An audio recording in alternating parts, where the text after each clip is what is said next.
مجرم وہ ہے، لیکن پھر غیر عرب مسلمانوں میں اس وقت روئے ارضی پر سب سے بڑی مجرم قوم 10 کروڑ مغربی پاکستانی ہے۔ یہ میں ڈنکے کی چوٹ کہہ رہا ہوں اور بہت عرصے سے کہہ رہا ہوں، اس لیے کہ ہم وہ لوگ ہیں کہ جنہوں نے اسلام کے نام پر ملک بنایا۔ کوئی ملک دوسرا دنیا میں اس وقت اسلام کے نام پر نہیں بنا۔ ہم وہ لوگ ہیں، پاکستان بنانے کے لیے لاکھوں جانیں مسلمانوں کی کلمہ گوؤں کی گئیں اور ہزاروں عصمتیں لوٹی، اور نہ معلوم کتنی مسلمان لڑکیاں اور عورتیں جو ہے رہ گئی پھر بھی ہمیشہ ہی سکھوں کے پاس، اور وہ آئی نہیں پاکستان میں اس اسلام کے نام پر۔ اور کیا کیا ہے ہم نے؟ 46 برس ہو گئے، اس کہاں اسلام؟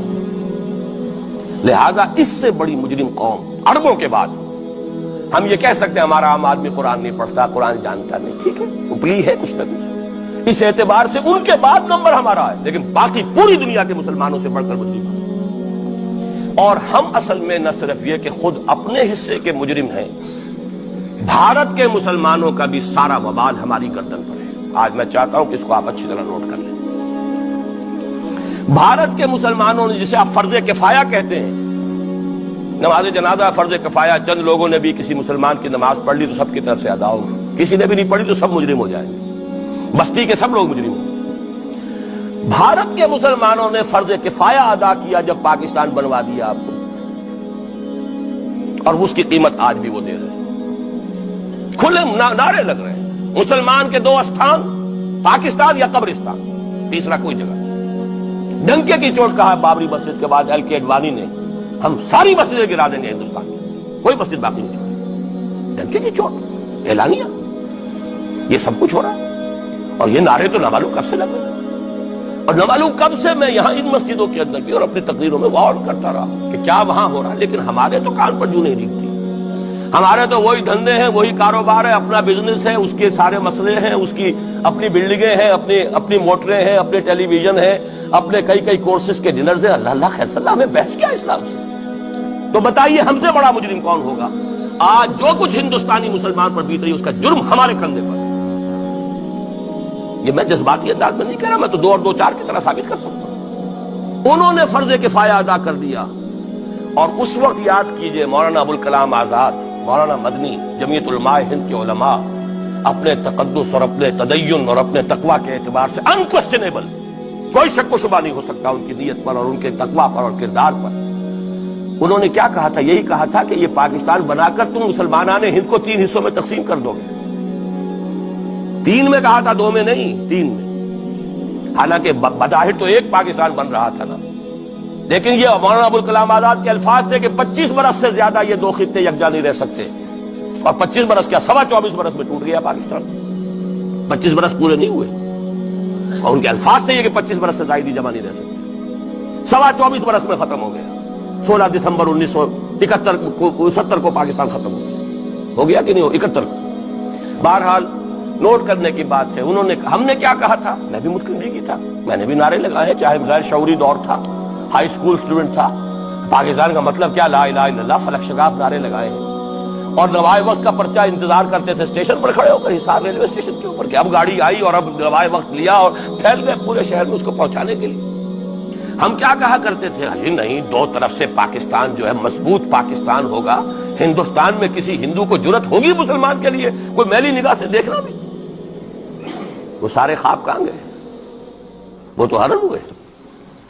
وہ 2 طرف کا جفا تھا وہ تو ختم ہوا، اس لیے کہ وہ زنبور تو اب رہا ہی نہیں، وہ تو کھل گئی، نوٹ ہی ختم ہوئی وہ مشرقی پاکستان۔ اور حال یہ ہے کہ آپ کی وزیر اعظم بنگلہ دیش نے یہ بھی پسند نہیں کیا کہ بابری مسجد پر جو بیان تھا وہ نواز شریف صاحب کے ساتھ مشترک بیان دے دیں۔ یہ اشتراک بھی دنیا کے سامنے نہ آ جائے کہ مشرقی پاکستان سابقہ اور اس وقت بنگلہ دیش کی وزیر اعظم اور مغربی پاکستان جو اب وٹ ریمینز آف پاکستان کے تحت صرف پاکستان ہے، اس کے وزراء اعظم نے مشترکہ بیان دے دیا۔ یہ بھی نہیں آنا چاہیے۔ یہ حال ہے ہمارا۔ حالانکہ بات اپنی جگہ پر کوئی ایسی نہیں تھی، کوئی سیاسی نہیں، ایک مذہبی معاملے کے اوپر اظہار رائے کرنا تھا۔ انہوں نے کہا نہیں، آپ کے ساتھ مشترک بیان نہیں دوں گی، نہیں دیا۔ تو وہ جو تھا 2 طرف سے جفا، وہ تو سن 71 میں کھل گیا۔ جو ہمارا حال ہے وہ تو ہونا ہی تھا۔ یہ ملک بنا اسلام کے نام پر، اس کا استحکام ہو سکتا تھا تو صرف اسلام کی بنیاد پر ہو سکتا تھا۔ اسلام سے غداری کی لہذا یہاں تو اب قومیتیں ہیں، یہاں تو اب ایتھنک اور ریجنل اور نہ معلوم کس کس قسم کی اور لنگوسٹک جو ہے نیشنلٹیز ہیں، نیشنلزمز ہیں، وہ جو ایک امت ایک وقت میں بن گئی تھی، ایک قوم مسلم قوم ہندو کے مقابلے کے لیے تو ختم ہوئی۔ اور حال کیا ہو گیا ہے، اس سے پہلے بھی کبھی کبھی ہندو مسلم فسادات ہوتے تھے، کیا سندھ سے مسلمان نہیں پہنچ جاتا تھا وہاں ریلیف کے لیے؟ کیا پنجاب سے اور سرحد سے مسلمان نہیں جاتے تھے؟ بہار نہیں گئے تھے؟ کیا کانپور کی مسجد شہید ہوئی تھی 1915 میں تو پوری ہندوستان سے مسلمان نہیں پہنچے؟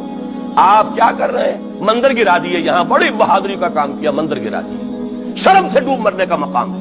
یہاں بھی گویا کہ ہم اپنے عمل سے اسلام کی مخالفت کر رہے ہیں، اسلام تو اجازت نہیں دیتا، آپ کسی اور کے جرم کی سزا کسی اور شخص کو نہیں دے سکتے۔ ہمارے پاس تو یہ سیکریٹ ٹرسٹ ہیں، یہ لوگ ذمہ وہ اپنے آپ کو منواتے نہیں، لیکن ہمارے تصور سے، اسلام کے تصور سے ذمہ ہے، ان کی جان مال عزت آبرو، ان کی عبادت گاہوں کی حفاظت کا ذمہ ہے ہمارا۔ ایک بڑی بہادری کی ہے، ذرا سوچئے تو صحیح کیا دنیا نے سوچا ہوگا، اور نتیجہ کیا نکلا؟ اگر کسی درجے میں بھی بابری مسجد کی شہادت پر کوئی دنیا میں کوئی رائے عامہ ہو سکتی تھی کوئی ہندوستان کے خلاف، ختم ہو گئی۔ جو انہوں نے کیا 10 گنا تم نے کر لیا۔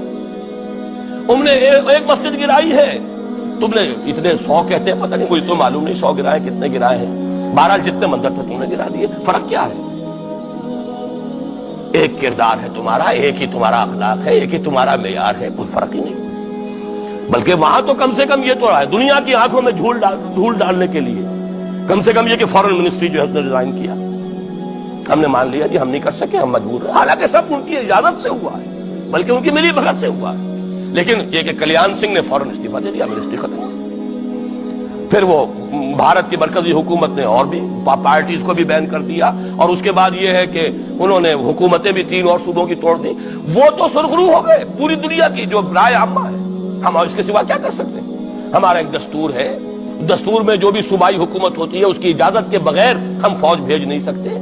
وہاں پہ صوبائی حکومت تھی، اس نے ہمیں یقین دہانی کرائی تھی، سپریم کورٹ کو بھی یقین دہانی کرا دی تھی کہ مسجد کو کچھ نہیں ہوگا، تو ہم تو اس کے اوپر ڈیپینڈ کر رہے تھے۔ ہے سب جھوٹ، سب کو پتا تھا جو کچھ ہوگا، اندر خانے ملی بھگت تھی، لیکن یہ ہے کہ کم سے کم انہوں نے فیس سیونگ کے لیے ان کے پاس مواد موجود ہے، آپ کے پاس تو وہ بھی نہیں۔ آپ کے تو اخبارات نے لکھا ہے کہ کارپوریشنز کے ٹریکٹرز جو ہے گئے ہیں گرانے کے لیے، اور وزراء جو ہے، ایک وزیر کا نادر پرویز کا تو نام آیا ہے، اخبار میں خبر تھی، ہم نے بھی پڑھی تھی، فوٹو بھی دیکھا تھا کہ وہ خود ہاتھ میں پھاوڑا لے کر جو ہے وہ مندر گرانے کے لیے چلے۔ یہ جو صورتحال ہے جان لیجئے، اس وقت میں آپ کو بتانا چاہتا ہوں ہندوستان کے مسلمان پر تو جو قیامت بیت رہی ہے۔ میں نے اپنا ایک تاثر کچھ عرصے پہلے یہاں پہ بیان کیا تھا، رہا ہے میرا تاثر، اور وہ ہے اصل میں وہ لاسٹ سپر جو ہے انجیل میں جس کا تذکرہ ہے حضرت مسیح علیہ السلام نے جو آخری کھانا رفع سماوی سے قبل کھایا ہے اس باغ میں جہاں روپوش تھے اپنے حواریین کے ساتھ۔ تو اس میں یہ الفاظ آئے ہیں، میں نہیں جانتا صحیح ہیں غلط ہیں، وہ ایک علیحدہ بات ہے، کہ آپ نے وہ روٹی توڑی اور کہا کھاؤ، eat and this is my flesh, یہ میرا گوشت ہے، کھاؤ۔ اور اس کو کہتے ہیں وائن، کوئی مشروب ہوگا جو بھی ہوگا، ڈالا کہ پیو، drink and this is my blood. میرا احساس ہمیشہ یہ رہا ہے، اس کے بعد کچھ مان پڑ گیا، جب یہاں مسلمان نے یہاں مارا ہے اور کچلا ہے اور زندہ آگ میں جلایا ہے، پھر بات ختم ہو گئی، میرے دل کے اوپر سے وہ احساس ختم ہو گیا۔ وہاں ہندو کے ہاتھوں جب مسلمان کے ساتھ یہ کچھ ہوتا تھا تو پھر جب میں کھانا کھاتا تھا محسوس کرتا تھا کہ میں ہندوستانی مسلمان کا گوشت کھا رہا ہوں اور ہندوستانی مسلمان کا خون پی رہا ہوں۔ یہ ہمیں عیش جو یہاں حاصل ہے، جو آرام حاصل ہے، جو ہمیں یہاں پر سہولتیں حاصل ہیں، جو معاشی اس کی کاسٹ پر ہے۔ اس نے آپ کو یہ ملک لے کر دیا اور آج تک اس کی قیمت ادا کر رہا ہے، اور ہم جو ہے عیش کر رہے ہیں، گل چھرے اڑا رہے ہیں۔ یہاں جس کے پاس